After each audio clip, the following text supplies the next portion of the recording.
Welcome, welcome, my dear friends. I welcome you all. Welcome, welcome. मैं प्राध्यापक doctor Rajendra रघुवीर देशपांडे आप सबका इस वीडियो में हार्दिक स्वागत करता हूं। इस प्रेजेंटेशन का नाम है चरक सूत्र स्थान इन हिंदी। जान लीजिए भैया, ये हिंदी भाषा में बात करने जाने वाला हूं, आपको अर्थ बताने जाने वाला हूं। तो आपके जो भी पहचान वाले हैं, जो मित्र है, जो विद्यार्थी गण हैं, अध्यापक गण हैं, डॉक्टर हैं, उन सबको बता दीजिए कि चरकस्तु चिकित्सिते, जिन लोगों को आयुर्वेदिक ट्रीटमेंट करना है, जिन लोगों को आयुर्वेदिक के बारे में कुछ सीखना है, जिन लोगों को आयुर्वेदिक ट्रीटमेंट लेना है, ये सभी लोगों ने चरक संहिता के ऊपर बहुत प्यार करने की जरूरत है। और ये चरक संहिता का अध्ययन और अध्यापन प्राध्यापक डॉक्टर राजेंद्र देशपांडे के साथ आप कर रहे हैं। ये जो है चरक सूत्र स्थान है और उसमें अध्याय 1 अभी पार्ट 3 चल रहा है। मेरे ख्याल से पहले वाला पार्ट एक बार देख लेता मैं भैया। मैं दुरुस्त करना चाहता हूं, ये जो है ये पार्ट 4 चल रहा है, मेरे को माफ कर दीजिए। ये पार्ट 4, बहुत सारे श्लोक है इस अध्याय में, इसीलिए इस अध्याय को थोड़ा टाइम लगता है। मैं ऐसी कोशिश करता हूं जो 1 घंटे में पूरा हो जाए, उन श्लोकों तक ही हम बात करेंगे, अध्ययन अध्यापन करेंगे। तो मेरी ये वेबसाइट है ayurvedicfriend.com, ये मेरा व्हाट्सएप का भी नंबर है 9226810630, प्रोफेसर देशपांडे @gmail.com। जिन लोगों को इस जो वीडियो में बना रहा हूं इसकी सहायता किसके साथ है, ये मैंने और डॉक्टर या वैद्य योगिता जमदाड़े, मतलब मैं प्राध्यापक डॉक्टर देशपांडे, राजेंद्र देशपांडे और वैद्य जमदाड़े ने मिलकर चरक संहिता पूर्वार्ध संक्षिप्त ऐसा बुक लिखा है। इसकी पीडीएफ पेड है, मतलब जिसको चाहिए वो मेरे को संपर्क कर सकते हैं। तो अभी स्क्रीन बड़ा कर दिया, आगे आगे चलते हैं। चरक सूत्र स्थान जानिए हिंदी में।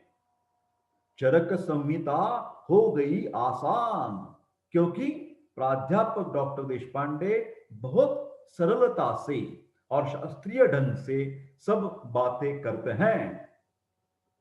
प्राध्यापक डॉक्टर देशपांडे, मेरा यूट्यूब चैनल का नाम है राजेंद्र स्पेस देशपांडे, बीच में कुछ जगह रखनी है और राजेंद्र देशपांडे टाइप करना है आपको। बाद में आपको मेनू मिल जाएगा, मेनू टूल बार बोलते हैं उसको। तो मेनू में आपको क्या देखना है, प्लेलिस्ट, और प्लेलिस्ट में क्या देखना है, चरक संहिता देखना है। बहुत सारे अब तक वीडियो मैंने बनाए हैं, ये मेरे जो वीडियोस हैं कम से कम अभी 500 प्लस हो गए हैं।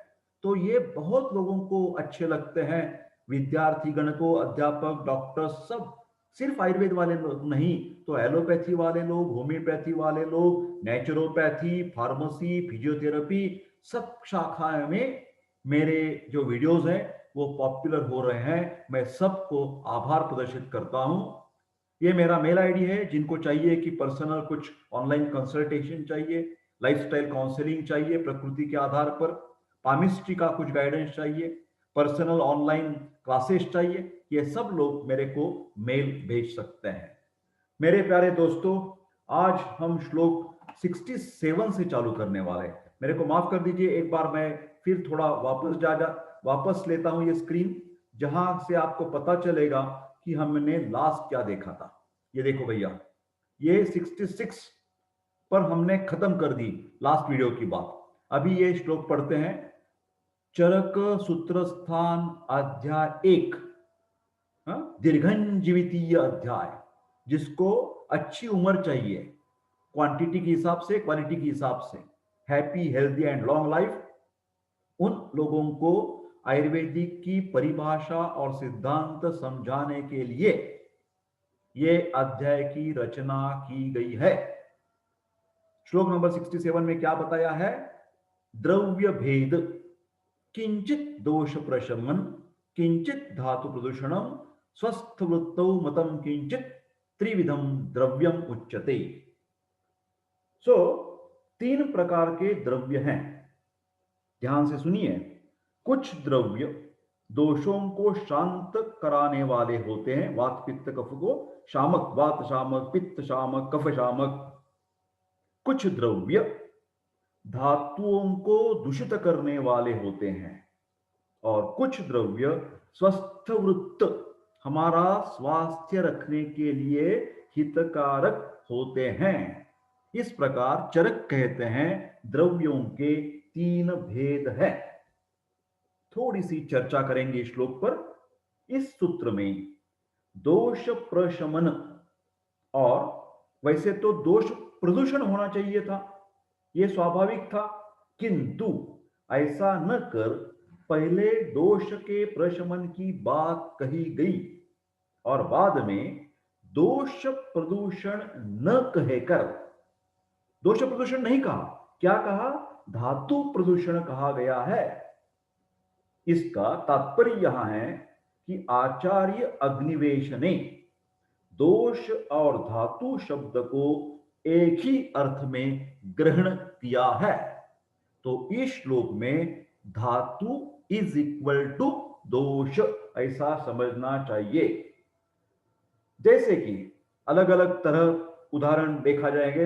अन्यत्र अग्निवेश लिखते हैं चरक सूत्र स्थान अध्याय 1 के 53वें श्लोक में 1/53 चरक सूत्र स्थान, यह पहले हो गया श्लोक। क्या लिखते हैं वहां? धातु साम्य क्रिया चोक्ता तंत्रस्यास्य प्रयोजनम। धातु साम्य क्रिया च उक्ता तंत्रस्य अस्य प्रयोजनम। तो यहां पर भी धातु साम्य क्रिया का मतलब क्या है? दोष साम्य। ध्यान से सुनिए। और एक संदर्भ में आपको, आप स्टूडेंट जो है ना, वो हमेशा ये चरक का जो मेरा वीडियो लगा कर बैठेंगे तो सामने आपकी क्या बोलते हैं ना, नोटबुक चाहिए, और उसमें नोट करना चाहिए। जो जो डॉक्टर देशपांडे एक्सप्लेनेशन दे रहे हैं इस श्लोक का, वो ध्यानपूर्वक सुनकर उसका नोट्स बनाना चाहिए। हम बात कर रहे हैं कि यहां पर धातु शब्द दोष के बराबर इस्तेमाल किया गया है, और अलग जगह पर भी वैसा ही संदर्भ मिलता है, ऐसे मैं आपको बता रहा हूं। एक और संदर्भ देख लीजिए, चरक सूत्र स्थान 9/4, 9th चैप्टर एंड 4th श्लोक, चरक सूत्र स्थान आगे चलकर देखेंगे हम। उधर भी क्या लिखते हैं? विकारो धातु वैषम्यम। तो वहां विकारो धातु वैश्य, धातु शब्द जो है वो धातु से तो है, फिर धातु के अलावा दोष के लिए भी इस्तेमाल किया गया है। तो ध्यान से सुनिए मेरे प्यारे दोस्तों, धातु और दोष शब्द कहीं कभार एक दूसरे के बराबर का अर्थ बताते हैं। चक्रपाणि ने धातु वैषम्य की टीका में, धातु वैषम्य यहां पर देख रहे हैं ना, जो चरक सूत्र स्थान 9/4 की मैं बात कर रहा हूं, उधर विकारो धातु वैषम्य, और चक्रपाणि उसके ऊपर क्या लिखता है?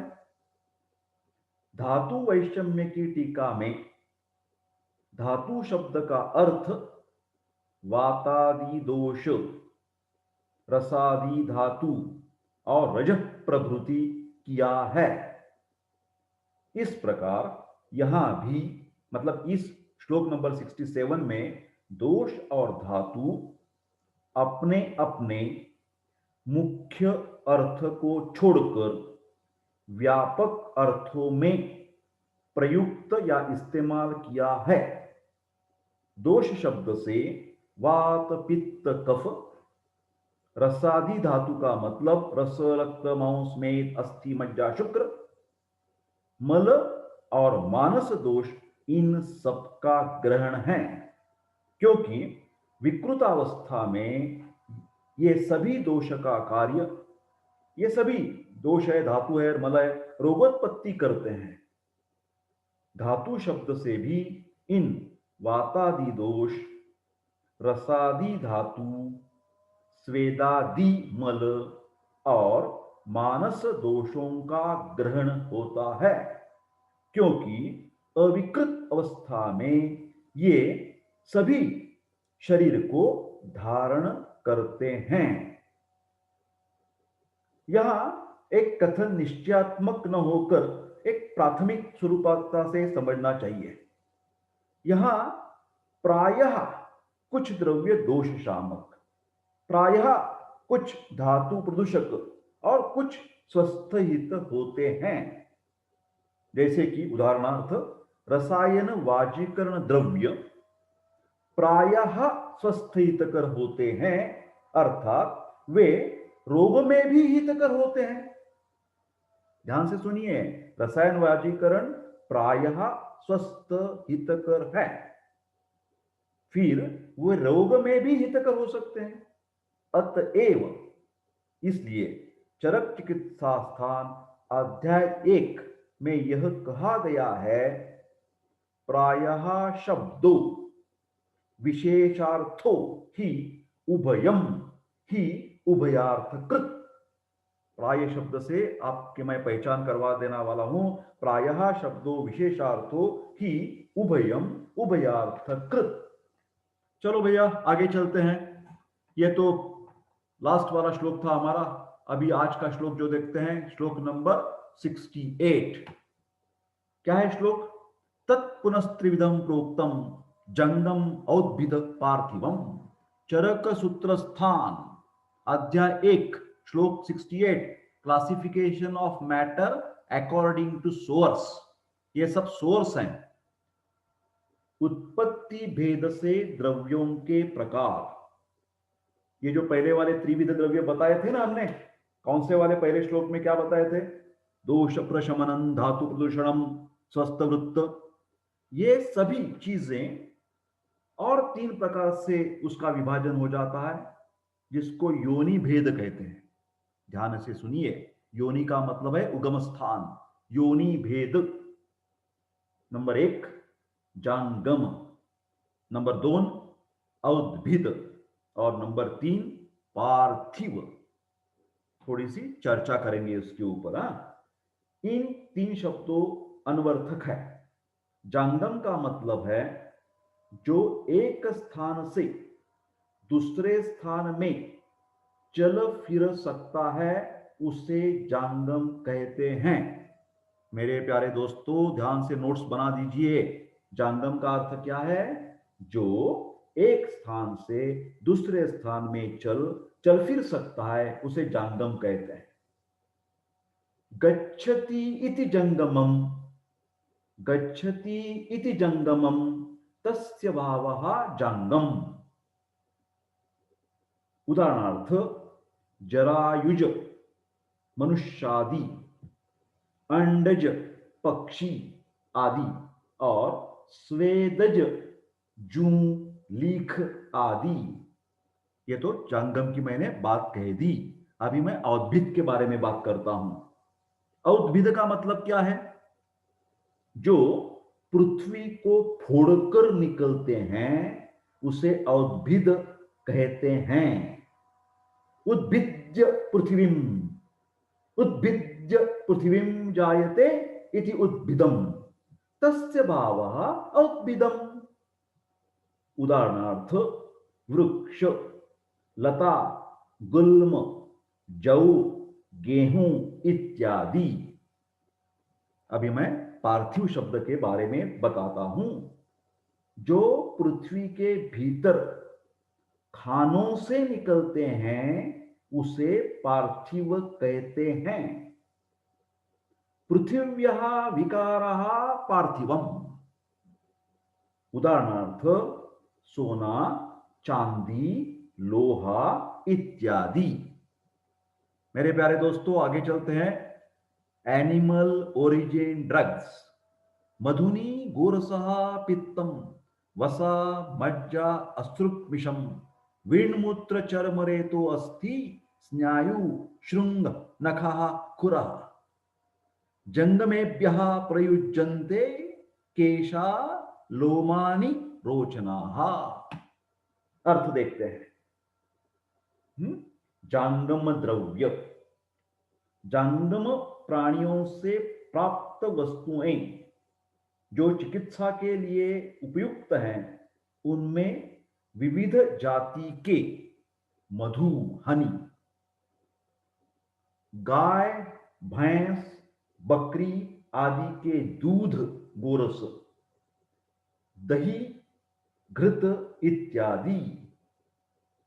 देन पित्त, वसा का मतलब चर्बी, मज्जा, अश्रुक का मतलब है रक्त या खून, आमीष का मतलब है मांस, विट्ट का मतलब है मल, मूत्र, चर्म, वीर्य, रेत का मतलब है वीर्य, अस्थि, स्नायु, सिंग, नख, खुर, केश, लोम और गोरोचन इत्यादि हैं। प्रैक्टिस में इसमें से हम जो गोमूत्र है ना, मूत्र, गोमूत्रासव का इस्तेमाल बहुत दफा करते हैं। गोमूत्रासव इज अ वेरी गुड वातानुलोमनक, उष्ण है और सारक भी है और मूत्रल भी है, डायूरेटिक प्रॉपर्टी उसकी। तो गोमूत्रासव उदर व्याधि में इस्तेमाल किया जाता है। श्रृंग, भस्म, वटी, ये भी श्रृंग लिखा है ना इधर, इसका प्रैक्टिकल में हम श्रृंग भस्मवटी का इस्तेमाल बहुत दफा कैल्शियम डेफिशिएंसी, ऑस्टियोपोरोसिस, ऑस्टियोपेनिया, अस्थिक्षय और हृदय के स्नायु का बल बढ़ाने वाला श्रृंग भस्मवटी इस्तेमाल किया जाता है। आगे चलते मेरे प्यारे दोस्तों, ये देखिए अर्थ ओरिजिन मेडिसिन्स, सुवर्णम समलाः, पंचलोहा ससिकता सुधा, मनशीलाले मणयो लवणम गैरिकांजने, भौमम औषधम उद्दिष्टम औद्भिदम तु चतुर्विधम, वनस्पति तथा विरुद्धान वनस्पात्य सथौषधि। अर्थ देखते इसका क्या है। इसमें पार्थिव द्रव्य के बारे में क्या बताया है? सुवर्ण। मल का मतलब है मंडूर भस्म, एनीमिया के लिए बहुत काम आता है। पंचलोह, लोहा सो मिल जाता है मार्केट में। चांदी, तांबा, नागवंग और लोहा। उसके साथ साथ क्या है? वालू, चुना, मनशील, हरता, सभी प्रकार के मणि जैसे रत्न और उपरत्न, नमक, गेरू और अंजन, सुरमा बोलते हैं, ये सब पार्थिव द्रव्य है। यहां पर एक थोड़ी बात कहना चाहता हूं आपको। मल शब्द से, ये देखिए यहां पर है ना मल, कर्सर में लगाना चाहता हूं यहां पर, ये देखिए मल। तो मल शब्द से चक्रपाणि ने पर्वतों की धातुओं से स्त्रावित मलरूप शिलाजीत का ग्रहण किया है। शिलाजीत सूर्य की तीक्ष्ण किरणों से लगने पर पत्थरों से अलग हो जाता है। पार्थिव द्रव्यों में ही पारद, जस्त, कांस, पीतल, रस, उपरस, महारस, उपधातु और गोदंती इत्यादि का भी समाविष्ट है। यह बात ध्यान से सुनिए। यहां सुवर्ण के लिए मैंने एक लिख दिया है, आयुर्वेद रसशाला जो पुणे है फार्मेसी, उसमें गोल्ड कंपाउंड। वैसे तो बहुत सारे सुवर्ण से बने हुए कल्प हम इस्तेमाल करते हैं प्रैक्टिस में। मैं ज्यादातर इम्यूनिटी बढ़ाने के लिए, ओजवर्धन के लिए ये आयुर्वेद रसशाला पुणे का गोल्ड कंपाउंड इस्तेमाल करता हूं। आगे चलते हैं। Parts used as a drugs, श्लोक नंबर चरक सूत्रस्थान चैप्टर 1, श्लोक नंबर 73 एंड 74।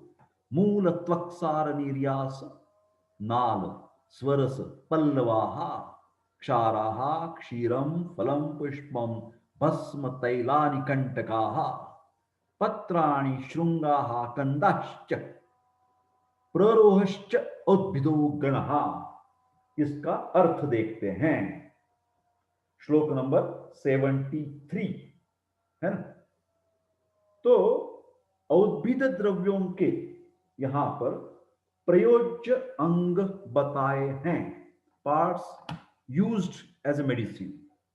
कौन से? मूल का मतलब है रूट्स, जड़, छाल, सार, है ना, बीच की जो पक्की लकड़ी होती है जैसे शीशम की हीर होती है, गोंद, नाल, है ना, स्वरस, नए पत्ते, क्षार, है ना, दूध, फल, पुष्प, भस्म का मतलब है राख, तैल, कांटे, श्रृंग, कंद और प्ररोह, यह सब औद्भिद गण है। फोर मेजर अंचस सब्सटेंसेस। चरक सूत्रस्थान चैप्टर 1 श्लोक नंबर 86। सर्पिस तैलम वसा मज्जा स्नेहो दिष्ट चतुर्विदा। पान, अभ्यंग, अभ्यंजन, बस्ती इत्यर्थम नस्य अर्थम च एव योगताः। श्लोक नंबर 86। घबराइए मत मेरे प्यारे दोस्तों, यहां पर एक आशंका आपके मन में आ सकती है। क्या आ सकती है? प्राध्यापक डॉक्टर देशपांडे सर, आप बहुत अच्छी आवाज से श्लोक का पठन करते हैं, अर्थ बताते हैं, उसका स्पष्टीकरण देते हैं, फिर सर आप हर एक श्लोक नहीं लेते क्या? नहीं नहीं नहीं नहीं प्यारे दोस्तों, चरक पढ़ाते समय मैं हर एक श्लोक नहीं लूंगा। आप बोलेंगे सर क्यों? क्योंकि मैं आपको प्रैक्टिस के लिए तैयार कराने वाला हूं। तो हमारी जनरल मेडिकल प्रैक्टिस जो है उसमें मस्ट टू नो, जो बातें आपको देखनी ही चाहिए चरक से, वही सिर्फ मैं यहां पर डिस्कस करने वाला हूं, क्योंकि हमें वक्त की पाबंदी है। या ध्यान से सुनिए, श्लोक नंबर 86 की बात करता हूं मैं। इसमें क्या बताया है? चार महास्नेह बताए हैं, ध्यान से सुनिए। महास्नेह, फैटी सब्सटेंसेस। घृत, सर्पी का मतलब है घी, घृत। तैल, ऑयल। वसा, चर्बी। और मज्जा, ये चार प्रकार के स्नेह बतलाए गए हैं। इनका प्रयोग किसके लिए किया जाता है? पीने के लिए, अभ्यंग मालिश के लिए, बस्ती के लिए, डुश बोलते हैं, और नस्य के लिए होता है। ये शरीर को स्निग्ध करते हैं, जीवनीय शक्ति, वाइटैलिटी को बढ़ाते हैं, बल को बढ़ाते हैं, वर्ण को निखारते हैं, और शरीर के उपचय, संगठन, न्यूट्रिशन को बढ़ाते हैं। ये जो महास्नेह हैं, ये वात, पित्त और कफ का जो प्रकोप होता है उसको हटाते हैं। आगे चलते हैं मेरे प्यारे दोस्तों। एक बार मैं मेरे ख्याल से थोड़ा बिग कर देता हूं स्क्रीन, ये देखिए बड़ा अच्छा लगेगा आपको। चरक सूत्र स्थान चैप्टर 1 श्लोक नंबर 87 एंड 88।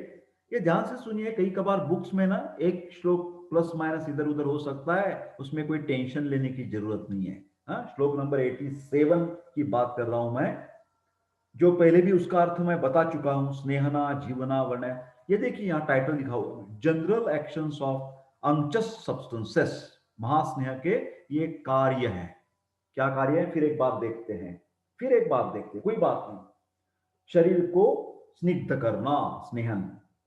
जीवन शक्ति का मतलब है वाइटैलिटी, वर्ण को अच्छा कर देना, बल बढ़ाना, उपचय करना। हा? ये चारों जो वात पित्त कफ, पहा, पहा का मतलब है उसका शमन करना। ठीक है, आगे चलते हैं। 5 टाइप्स ऑफ सॉल्ट्स। नमक के 5 प्रकार देखिए, चरक सूत्र स्थान अध्याय 1 श्लोक नंबर 88 एंड 89।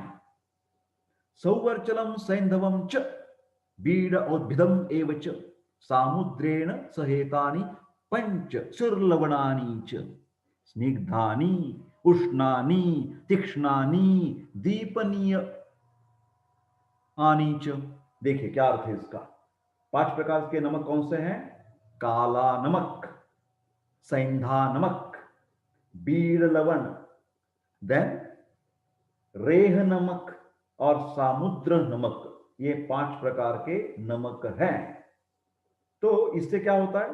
आगे चलकर लवण के गुण बताए हैं। ये 5 प्रकार के नमक स्निग्ध होते हैं, उष्ण होते हैं, तीक्ष्ण होते हैं और अत्यंत अग्निदीपक होते हैं। ये देखिए, utility of fatty substances and salt. ये तो अभी गद्य में लिखा है, मैंने अब तक श्लोक बताए, उसके अर्थ बताए। जिन लोगों को श्लोक और अर्थ से डरावा लगता है उन लोगों के लिए पढ़ते जाइए। स्नेहन, महास्नेह जो है उनका कार्य है स्नेहन, जीवन, वर्ण्य, बल, उपचय वर्धित करने के लिए। लवण के जो गुण है उनका क्या है? स्निग्ध, उष्ण, तीक्ष्ण और श्रेष्ठ दीपनीय है, एपेटाइजर। लवण के उपयोग देखिए, लेप के लिए इस्तेमाल करो, स्नेहन स्वेदन के लिए इस्तेमाल करो, वमन विरेचन में काम आ जाएगा, निरूह अनुवासन में काम आ जाएगा, अभ्यंग, भोजन, शिरोविरेचन, शस्त्रकर्म, गुदवर्ती, अंजन, उत्सादन, अजीर्ण, आनाह, गुल्म, शूल और उदर व्याधि, ascites. This is abdominal pain, this is tumour, this is indigestion. So ये सब के सब में ये नमक काम आ सकता है। General properties and external uses of urine. अभी यूरिन की बात करेंगे, मूत्र की बात करेंगे। श्लोक नंबर है 94। ओके, क्या लिखा है? उष्णम तीक्ष्णम अथोरुक्षम कटुकम लवणान्वितम मूत्रम उत्सादने युक्तम युक्तम आलेपनेषु च। है ना, उपयोग भी दिया है, गुण दिए, उपयोग दिया। अर्थ बताता हूं मैं आपको। क्या अर्थ है देखिए। सब प्रकार के मूत्र, ये तो है मूत्र के सामान्य गुण हैं। सब प्रकार के मूत्र सामान्यतः उष्ण, तीक्ष्ण, अरुक्ष, ध्यान से सुनिए, अरुक्ष, नमकीन और कटुरस वाले होते हैं। मूत्र उबटन, लेप, आस्थापन, बस्ती, विरेचन और स्वेद इन कर्मों के लिए उपयुक्त हैं। इंटरनल यूजेस ऑफ यूरिन, है ना, श्लोक नंबर 95 से लेकर 99। चरक सूत्र स्थान अध्याय 1 दीर्घंजीवितीय, श्लोक 95 टू 99। युक्तम आस्थापने मूत्रम युक्तम च अपि विरेचने स्वेदेषु अपि च तद्युक्तम आनाहेषु अवगहेषु च उदेषु अथ च अर्शसु गुल्मी कुष्ठी किलासीषु तद्युक्तम उपनायेषु परिचेके तथैव च दीपनीयम विषग्नम च कृमिघ्नम च उपदिश्यते पांडुरोगोपसृष्टानाम उत्तमम शर्म च उच्यते श्लेष्माणम शमयेत् पित्तम मारुतम च अनुलोमयेत् कर्षेत् पित्तम अधोभागम नित्यमस्मिन् गुणसंग्रह सामान्येन मनोयुक्तस्तु पृथक्त्वेन प्रवक्ष्यते। इसका सब लाइन जो है उनका अर्थ धीरे धीरे करके ध्यान से सुनिए। मूत्रों के अभी उपयुक्तता के बारे में चर्चा कर रहे हैं हम। ये जो मूत्र है, मूत्र का जो प्रयोग है किसके लिए करते हैं? उबटन, लेप, आस्थापन, आस्थापन का मतलब है रुक्ष बस्ती, विरेचन और स्वेद इन कर्मों में किया जाता है।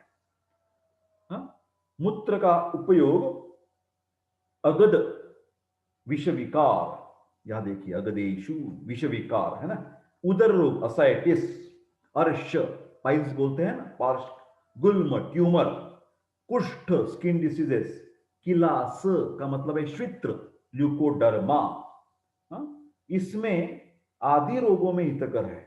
इसका प्रयोग उपनाह, उपनाह पोटिस बोलते हैं, पुल्टिस बनाने के लिए, परिषेक धोने के लिए। मूत्र कैसा है? अग्निदीपक, विषनाशक और एंटी हेलमिंथिक, कृमियों को नष्ट करने वाला होता है।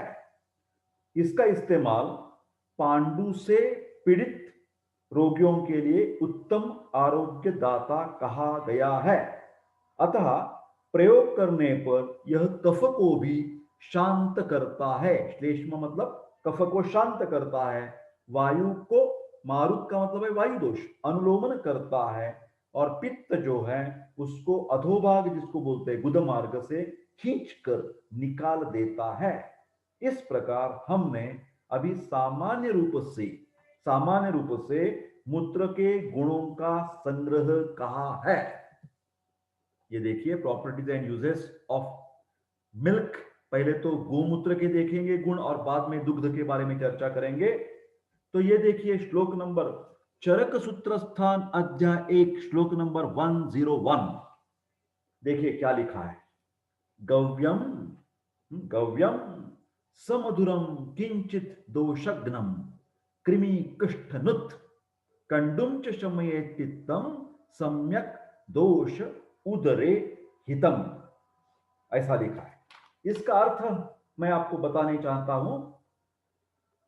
गाय का जो मूत्र है, जिसको हम गोमूत्र कहते हैं, वो किंचित किंचित अल्पांश से मधुर रसयुक्त होता है। दोषग्न का मतलब दोषनाशक, कृमि वर्म्स हेलमिंथ, कुष्ठ त्वचा विकार, कंडू इचिंग। ये पीने पर, गोमूत्र पीने पर, जैसे मैंने कहा गोमूत्रासव अवेलेबल है मार्केट में, गोमूत्रासव उपलब्ध हैं मार्केट में। उसका उपयोग कंडू में, इचिंग में और दोषजन्य उदर रोगों को शांत करने के लिए ये हितकर है। मेरे प्यारे दोस्तों, अभी हम properties and uses of milk, जैसे दुग्ध गुण, इसके बारे में चर्चा करेंगे। चरक सूत्र स्थान अध्याय 1 श्लोक नंबर 107 एंड 108। प्रायशो मधुरम स्निग्धम शीतम स्तन्यम पयोमतम प्रीणनम बृहणम वृक्षम मेध्यम बल्यम मनस्करम जीवनियम श्रमहरम श्वासकास निवर्हणम हंति शोणित पित्तम च संधानम विहतस्य च। मेरे प्यारे दोस्तों, इसका अर्थ देखते हैं, आराम से देखते, अर्थ देखते क्या लिखा है। प्रायः सभी प्रकार के दुग्ध, प्रायः देखिए, प्रायः मधुर रस के होते हैं, स्निग्ध होते हैं और दूध को बढ़ाने वाले, स्तन्य का मतलब है breast milk, breast milk will increase, यह प्रसन्नता कारक इंस्टेंट एनर्जी, प्रीणन, मौसवर्धक, भ्रूण का मतलब है मौसवर्धक, वृक्ष का मतलब है एफ्रोडिसियक, सेक्स को स्टिमुलेट करने वाले हैं, मेध्य बुद्धिवर्धक, बलवर्धक और मन को प्रफुल्लित करने वाला होता है। ये जो दूध है, जीवनीय, जीवन शक्ति को बढ़ाने वाला, श्रमहर, थकावट को मिटाने वाला, श्वास का मतलब ब्रेथलेसनेस और कास का मतलब है कफ, इन दोनों को दूर करने वाला, उसके ऊपर शांत करने वाला। हंति शोणित पित्तम, शोणित पित्त का मतलब है रक्त पित्त, all types of bleeding disorder, haemoptysis, haematemesis, haematuria, इन सबको हम ऊर्ध्वग रक्तपित्त, अधोग रक्तपित्त, तिर्यक रक्तपित्त, इन सब लोगों ने दुग्ध का सेवन करना ही चाहिए।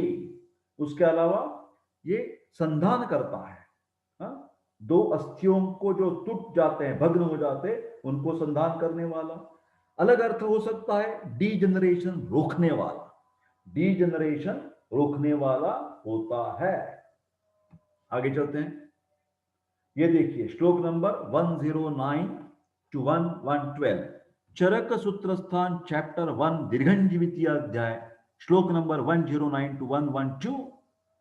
सर्व प्राणभूतां सात्व्यम शमनम शोधनम तथा तृष्णाग्नम दीपनीयम च श्रेष्ठम क्षीण क्षतेषु च पांडुरोगे अम्लपित्ते च शोषे गुल्मे तथा उदरे अतिसारे ज्वरे दाहे श्वेतौ च विशेषताः योनि शुक्र प्रदोषेषु मूत्रेषु अप्रचुरेषु च पुरुषे ग्रथिते पथ्यम वात पित्त विकारिणाम नस्य आलेप अवगाहेषु वमन आस्थापनेषु च विरेचने स्नेहने च पयः सर्वत्र युज्यते। पय का मतलब है दूध, मिल्क। इसका भी हम अर्थ जानने की कोशिश करते हैं। प्राणी मात्र के लिए, ये देखिए, प्राणी मात्र के लिए, सभी प्राणी मात्र के लिए ये अनुकूल है, सात्व्य है।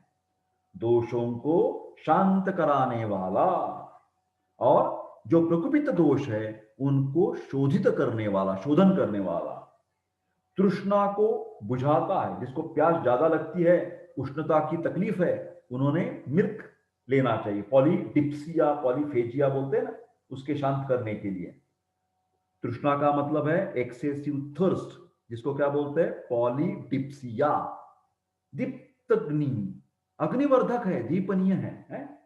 क्षीण पुरुषों के लिए, क्षीण पुरुषों के लिए, और क्षत जिसको है उसके लिए बहुत फायदेमंद है। ध्यान से सुनिए मेरे प्यारे दोस्तों, जिन लोगों को ट्यूबरकुलोसिस है, कैंसर है, HIV है, क्रॉनिक डिसीजेस है, ऑटो इम्यून डिसीजेस है, मैं मानता हूं कि ये सब क्षीण दोष, क्षीण व्यक्ति हैं। ट्यूबरकुलोसिस का पेशेंट, कैंसर का पेशेंट, HIV का पेशेंट, मालनरिशमेंट का patient, chronic diseases, auto immune diseases, ये सब है क्षीण और क्षत। उनको सब लोगों को दूध पिलाना चाहिए।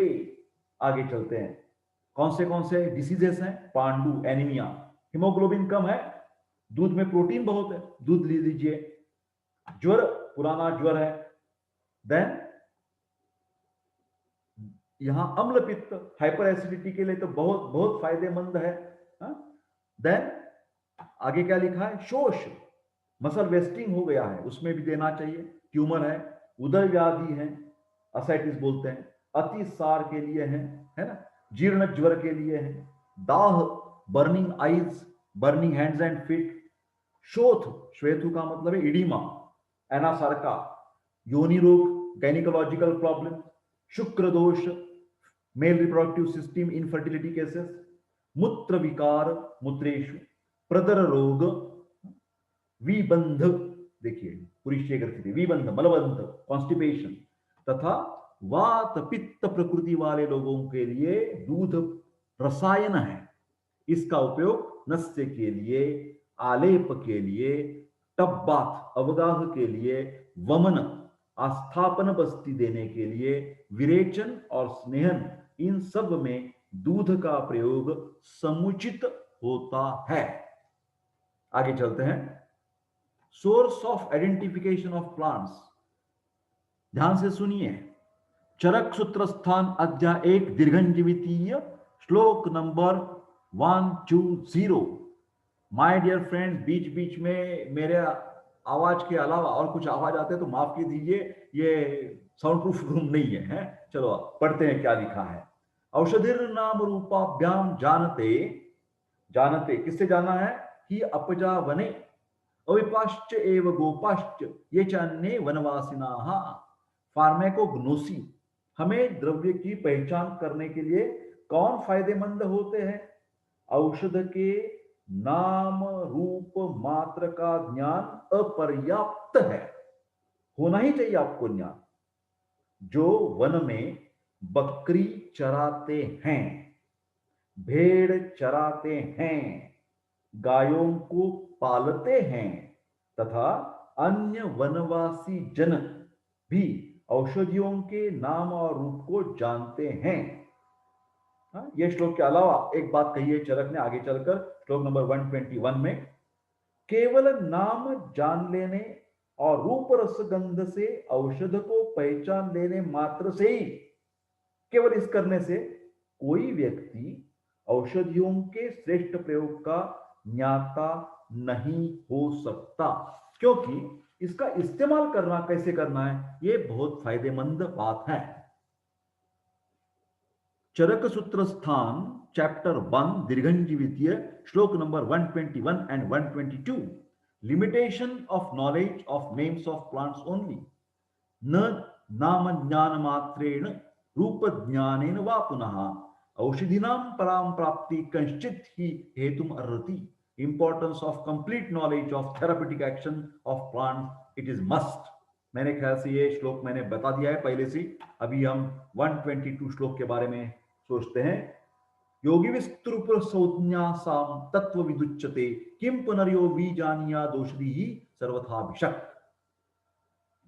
यहां पर तत्वविद, ये देखिए कर्सर लाता हूं मैं, ये तत्वविद, तत्वविद शब्द के बारे में बताया गया है। तत्वविद की डेफिनेशन क्या है? Who is called as a तत्वविद? रोगी की प्रकृति एवं दोष आदि के अनुसार औषध की सम्यक योजना करने वाला, औषध की सम्यक योजना करने वाला और रूप से औषधों को जानने वाला व्यक्ति तत्ववेत्ता, ज्ञान संपन्न कहा जाता है।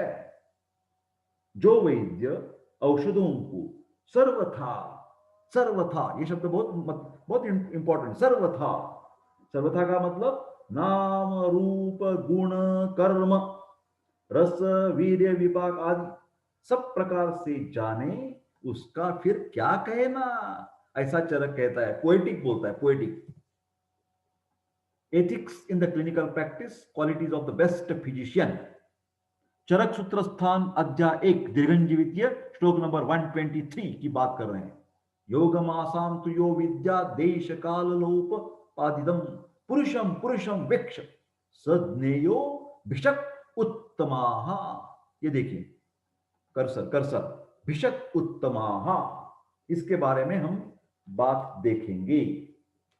यहां पर चरक ने श्रेष्ठतम भिषक, बेस्ट फिजिशियन की डेफिनेशन बताई है। जो वैद्य प्रत्येक रोगी को विधिवत परीक्षा करके देश काल आदि का विचार कर तद अनुसार औषधियों को योग को जानता है, उसे ही श्रेष्ठ भिषक जानना चाहिए। Importance of judicious use of medicine. मेरे प्यारे दोस्तों, चरक सूत्र स्थान अध्याय 1 श्लोक नंबर 124, 125, 126 की बात कर रहे हैं हम। यथा विषम तथा शस्त्रम यथा अग्निर प्रशनिर्यथा तथौषध विज्ञातम विज्ञातम अमृतम तथा औषधि अनविज्ञातम नाम रूप गुणस्त्रिभिः विज्ञातम चापि दुर्युक्तम मनस्तौर्योपपद्यते। योगादपि विषम तीक्ष्णम उत्तमम भेषजम भवेत् भेषजम चापि दुर्युक्तम तीक्ष्णम संपद्यते विषम। धीरे से आराम से एक एक श्लोक देखेंगे। श्लोक नंबर 124 क्या कहता है? ज्ञानपूर्वक और अज्ञानपूर्वक औषधियों का प्रयोग हम जब करते हैं तो क्या होता है? अज्ञात रूप से औषध का प्रयोग करना, by the negligence, by the illiteracy, पूरे का पूरा ज्ञान नहीं है औषध के बारे में और हमने पेशेंट को दे दिया औषध, तो क्या हो जाएगा? इट विल बी डेंजरस, प्राण घातक हो जाएगा। किस तरह? विष, विष प्राण घातक है, याद देखिए, विष। शस्त्र प्राण घातक है ना? अग्नि प्राण घातक है, वज्र प्राण घातक है। उसी तरह ये जो अज्ञात रूप से हमने औषध दे दिया तो ये घातक हो सकता है। अच्छी तरह से भी सभी दृष्टियों से परिज्ञात औषध, सभी ज्ञान लेकर हमने औषध दे दिया तो क्या हो जाता है? वो अमृत बन जाता है, प्राण रक्षक हो जाता है। नेक्स्ट श्लोक नंबर 125 की बात करेंगे। एवं जिस औषध का नाम रूप और गुण ज्ञान न हो, देखिए न हो, नाम रूप गुण का ज्ञान होने से और न होने से क्या हो जाएगा, ये हम बात कर रहे हैं। न हो अथवा नाम रूप और गुण का ज्ञान होने पर भी जिसका प्रयोग ठीक नहीं किया जाता, ध्यान से सुनिए। योग, योग का मतलब है उसका दुर्युक्तम, यहां देखिए दुर्युक्तम, उसकी योजना, उसके एप्लीकेशन हमने अच्छे, ये तो मालूम है आपको, नाम रूप गुण जानते हैं, फिर उसका इस्तेमाल बराबर नहीं किया है, प्रॉपर इंडिकेशन के हिसाब से नहीं किया है, तो क्या हो जाएगा? ये प्रयोग भी ठीक नहीं हो जाता और ये दोनों की परिस्थिति जो है वो अनर्थकारी बता दिया गया है। अनर्थ, यहां देखिए अनर्थकारी, उपपद्यते, अनर्थ हो जाएगा, डिसेस्टर हो जाएगा। कैसे डिसेस्टर हो जाएगा? दो चीजें बताई गई है। जिसको नाम रूप गुण का अज्ञान है और औषधियों का प्रयोग करने को जो नहीं जानता उसके लिए बात कही गई है। और एक श्लोक बता दिया है इसके समर्पक के लिए, सम्यक योग और असम्यक योग का प्रतिफल उत्तम रीति से देश काल आदि का विचार कर प्रयोग करने पर तीक्ष्ण विष जो है वो भी हम औषध की तरह विष का भी प्रयोग कर सकते हैं।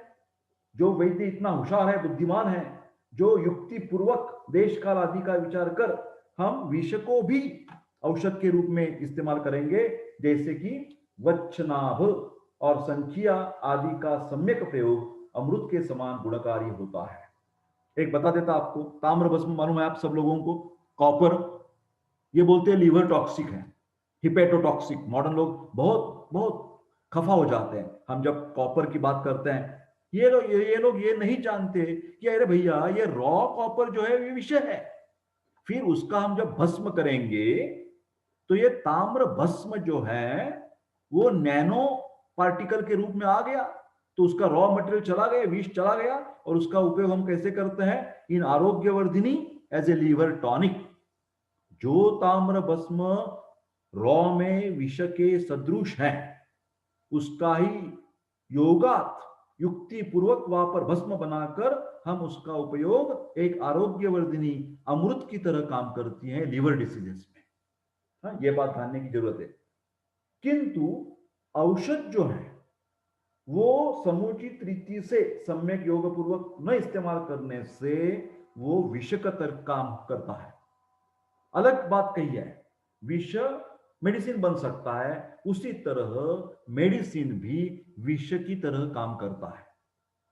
जो कंपनियां केवल मनी प्रॉफिट के लिए उसका शुद्धिकरण प्रॉपर नहीं करेंगे और हम ऐसे ही इधर उधर का भस्म लेकर ताम्र भस्म का इस्तेमाल करेंगे तो आरोग्यवर्धिनी भी हिपेटोटॉक्सिक बन सकती है। तो ये बात जानने की हमें बहुत जरूरत है कि युक्ति और ज्ञान का सभी जगह पर संबंध है। इसलिए जीवन की रक्षा और आरोग्य की आकांक्षा रखने वाले बुद्धिमान मनुष्य को चाहिए कि वह युक्ति और अयुक्त ढंग से युक्ति पूर्वक औषध की योजना को जानने वाला वैद्य के द्वारा ही औषधि का ग्रहण करना चाहिए। तदेव युक्तम वैश्यब्जम यद्यारोगाय कल्पते सचैव विष्टाम श्रेष्ठो रोगेभ्यो यह प्रमोचेत। मेरे प्यारे दोस्तों, qualities of best drug and physician, qualities of best drug and best physician, Charaka Samhita अध्याय 1 दीर्घंजीविती अध्याय श्लोक नंबर 134 की अब हम चर्चा करेंगे। योग्य औषध और श्रेष्ठ वैद्य के बारे में चरक लिखते हैं, उसी औषध को सम्यक प्रयुक्त जानना चाहिए जो रोगी को आरोग्य प्रदान करने में समर्थ हो, उसको ही मेडिसिन, अच्छा मेडिसिन कहना चाहिए। और वही श्रेष्ठतम वैद्य है जो रोगी को रोग से मुक्त करने में समर्थ है। तो सिंपल सी बात है, जो मेडिसिन आपको क्योर करेगा वो मेडिसिन अच्छा है, जो वैद्य आपके डिसीज को क्योर करेगा वो वैद्य अच्छा है। यही बात बताई है चरक ने। Proper use is important. योगात अपि विषम तीक्ष्णम उत्तम वैशिष्टम भवेत् इज अ डिवीजन। ये रिवीजन की तरफ देख लीजिए, यहां पर वैशिष्टम च दुर्युक्तम तीक्ष्णम संपद्यते विषम, इसके बारे में चर्चा पहले मैं कर चुका हूं। दीर्घंजीविती अध्याय में इसके अलावा ये जो बातें अब तक कही मैंने, मूलिनी जिसका मूल प्रशस्त है, ऐसी 16 वनस्पतियां 16, फलिनी जिनका फल फ्रूट्स प्रशस्त है, अच्छा है, ऐसी 19 वनस्पतियां, मूलिनी फलिनी से भिन्न 3 वृक्ष कहे गए हैं। महास्नेह, घृततैल वसामंचा 4 बताए हैं, लवण 5 प्रकार के कहे हैं, मूत्र 8 प्रकार के दिए हैं, और दूध क्षीर 8 प्रकार के उनका उल्लेख इस चरक सूत्रस्थान अध्याय 1 में आया हुआ है। मेरे प्यारे दोस्तों, चरक सूत्रस्थान अध्याय 1 4 भागों में अभी कंप्लीट होते जा रहा है। आप सबका बहुत बहुत आभारी हूं मैं। समरी ऑफ चैप्टर 1 चरक सूत्र स्थान, इसमें क्या क्या चीजें बताई हैं? इवोल्यूशन ऑफ आयुर्वेद, त्रिसूत्र आयुर्वेद, षट पदार्थ, आयु एंड आयुर्वेद, क्लासिफिकेशन ऑफ द्रव्य, वैद्य एंड औषध के बारे में। इसके बारे में थोड़े हिंदी में अलग एक थोड़ी सी बातें नोट्स बता देता हूं आपको। अध्याय का सारांश मैं बता रहा हूं। चरक सूत्र स्थान अध्याय 1 का सारांश। मेरे प्यारे दोस्तों, वैद्यों, लिख रहे हैं ना? लिखिए लिखिए। दीर्घ जीवन का अन्वेषण, ये आयुर्वेद कैसा है, उसमें आयुर्वेद की दैवी परंपरा बताई गई है। आयुर्वेद जो पृथ्वी तल पर आया, ऋषि संगोष्ठी कॉन्फ्रेंस की बात बताई मैंने आपको। आयुर्वेद का लौकिक उपदेश या आर्ष परंपरा बताई। एक तो है दैवी परंपरा, एक तो है आर्ष परंपरा। दूसरा पॉइंट, त्रिसूत्र आयुर्वेद में क्या आता है? हेतु सूत्र कॉजेस, लिंग सूत्र क्लिनिकल फीचर्स एंड सिम्टम्स, औषध सूत्र मैनेजमेंट मेडिसिन एक्सेट्रा, षट पदार्थ। लिखिए, षट पदार्थ कौन से हैं? पूछा जाएगा आपको वाइवा में। सामान्य, नंबर 1 सामान्य, नंबर 2 विशेष, नंबर 3 कर्सर, कर्सर देखिए, द्रव्य, नंबर 4 गुण, नंबर 5 कर्म और नंबर 6 समवाय। आयु और आयुर्वेद के बारे में क्या कहा है? हितायु अहितायु आयु कैसी होती है, सुखायु दुखायु आयु कैसी है, त्रिदंड कौन से हैं? त्रिदंड, सत्व, आत्मा और शरीर। आयुर्वेद शास्त्र का प्रयोजन क्या है? स्वस्थ के स्वास्थ्य की रक्षा एवं रोगी के रोग का प्रशमन। शारीर दोष कौन से हैं? वात दोष है। उसके गुण कौन से हैं? रुक्ष, शीत, लघु, सूक्ष्म, चल, विशद एवं खर। पित्त के गुण कौन से हैं? स्निग्ध, उष्ण, तीक्ष्ण, द्रव, अम्ल, सर एवं कटु। कफ के गुण कौन से हैं? गुरु, शीत, मृदु, स्निग्ध, मधुर, स्थिर एवं पिच्छिल। शारीर दोष का चिकित्सा सूत्र दैव व्यपाश्रय एवं युक्ति व्यपाश्रय। मानस दोष कौन से हैं? मानस दोष रज एवं तम। मानस दोष का चिकित्सा सूत्र क्या बताया है? मानसो ज्ञान, विज्ञान, धैर्य, स्मृति, समाधि भी ही। उसके बाद छह रस, मधुर, अम्ल, लवण, कटुतिक्त, कषाय एवं दोषों के साथ उनका जो संबंध है, दोष शामक कौन से हैं और दोष वर्धन करने वाले रस कौन से हैं, ये इस अध्याय में कहा गया है। पांचवा मुद्दा, द्रव्यों का वर्गीकरण। प्रभाव भेद से द्रव्य के 3 प्रकार हैं: दोष प्रशामक, धातु प्रदूषक और स्वस्थ वृत्तकर। उत्पत्ति भेद से द्रव्य के कौन से प्रकार है? जांगम, औद्भिद और पार्थिव। उसके बाद 16 मूलिनी एवं 19 फलिनी द्रव्य बताए हैं।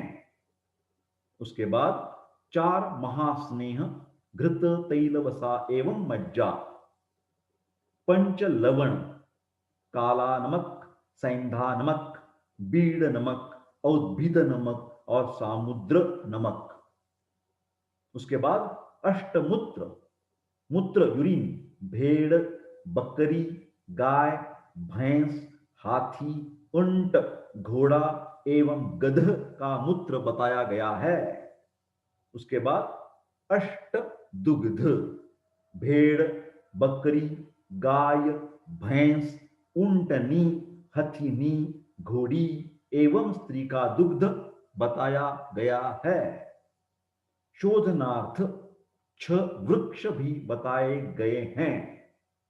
और आखिर में छठावां मुद्दा, वैद्य एवं औषध, श्रेष्ठतम वैद्य, अज्ञ वैद्य का निषेध, योग्य औषध, चिकित्सा में सफलता ही चिकित्सक की कसौटी है, ऐसे बताया गया है। मेरे प्यारे दोस्तों, चरक सूत्र स्थान अध्याय 1 दीर्घंजीवित्य यहां खत्म हो जाता है। मैं मानता हूं कि आप मेरे ऊपर विश्वास रखते हैं, प्रेम करते हैं। मेरी जो भाषा है, पढ़ाने का जो ढंग है, आप सब लोगों को पसंद है। इसीलिए बहुत सारे मेरे सब्सक्राइबर्स हैं। मैं आपको विनंती बार बार करना चाहता हूं कि ये मेरे जो कोशिश मैं कर रहा हूं ज्ञान देने की, एक्सपीरियंस शेयर करने की, इसके लिए आपका प्रेम आशीर्वाद मेरे को चाहिए। कृपा करके ये सब वीडियोस मेरे जो हैं वो आप मित्र के साथ व्हाट्सएप या मेल के द्वारा उसका प्रसारण कीजिए और सब लोगों को आरोग्य दूत बनकर विनंती कीजिए, कृपा करके प्राध्यापक डॉक्टर देशपांडे जी का जो चैनल है उनको स्फूर्ति बढ़ाने के लिए सब्सक्राइब कीजिए। बहुत बहुत धन्यवाद। आगे चलकर हम चरक सूत्र स्थान अध्याय 2 की बात करेंगे। मैं अभी बाय बाय करना चाहता हूं। I wish you all the best. Please take care of yourself and I say thank you